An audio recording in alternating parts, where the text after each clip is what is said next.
Hello guys and welcome back to my channel. Today in this video I'm going to check something a little bit different. The Wltoys 124018 ready to run RC car. While I'm not an RC car expert, I've decided to test it out, and in order to make things more interesting, I've added to the car the DJI Air unit, which actually costs more than the car itself. In terms of packaging, inside the box you can find the car, which is pre-assembled, and of course it comes without the DJI system and the GPS unit, which I've assembled to it before making this video.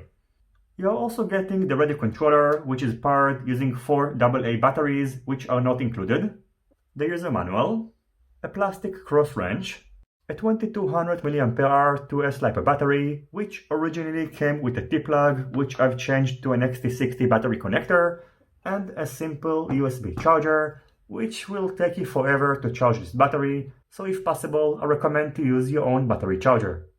In terms of specs, first of all, this is a 4x4 car. It features both front and rear individual shock absorbers. On its front side, you can find 4 LED units. In order to access the electronic components, you will need to remove these 2 metal parts, which is not a very convenient method. Then you'll be able to lift off this part and access the electronic components. Under the hood, you can find a pretty powerful 550 brushed motor, a 60 ampere brushed ESC that features an integrated radio receiver, and a servo that will enable you to steer the car.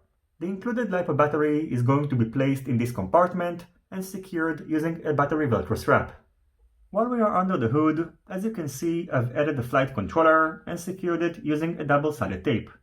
The flight controller is powered directly by the LiPo battery, and the only reason I'm using it is because I wanted to monitor the speed of the car using a GPS unit, which I've mounted on the spare wheel, and I also used it in order to monitor the battery voltage. This is of course not necessary in case you don't care about these values, so in case you would like to add the DJI Air unit, what you can do is to simply power it directly from the battery leads or use the balance connector. As for the DJI Air unit, I mounted the transmission unit on the back seat using a double-sided tape. The antennas are just popping out from the sides and they are well secured. Even when flipping the car over, the antennas weren't detached. And the camera unit is secured using a double-sided tape on the front, which is probably not the most elegant method, but it worked for me pretty well. As for durability, the camera and transmission units are pretty well protected inside the car, and that's the reason I chose this model over the 124019 model, which shares with the model that I've got almost the same specs. Now, by the way, this is not a light car, and its total weight, including the battery and DJI Air unit and GPS, is 1335.6 grams. As for operating the car, first turn on the radio controller, then connect the battery, and then in order to turn on the car, press the red button which is located on the ESC. Now the car is turned on, and as you can see, the LEDs, which are not very bright, are working. Steering the car to the right is done by rotating the wheel to the right, same to the left, and in order to accelerate you'll need to squeeze the throttle, and in order to go backward just push it in the other direction. The car features proportional steering, and in case you need to calibrate the trims of the wheel or the throttle, you can do so by using these dials. After testing out this car, I can tell you that first of all, it is very powerful and fun to drive. According to my GPS unit, it reached a top speed of about 50 km per hour, and as it accelerates very quickly, I can estimate that it takes between 2 to 3 seconds to reach this speed.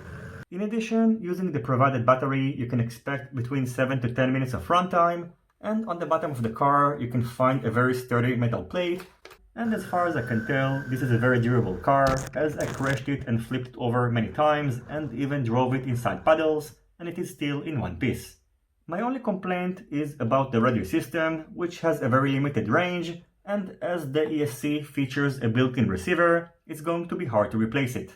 So my conclusion is that you are probably going to have more fun driving this car line of sight. However, if you would like to spice things up and add the DJI Air unit or other FPV systems, it's still nice, but keep in mind that its range is going to be very limited, and if you are going to get it for this purpose, you are probably going to be better off getting maybe a smaller car, which you'll be able to drive in smaller places, or get a hobby-grade model instead of a toy one and add your own radio system. I'm going to wrap up this quick review with some DVR footage, and this is actually the first time that I review an RC car except the FPV car which are reviewed by Emacs, so in case you have any comments or suggestions about this review, please let me know in the comment section down below. As always, I thank you for watching my video, I hope you enjoyed it and you find it useful, and I wish you happy driving, happy flying, and I will see you soon on my next videos. Goodbye.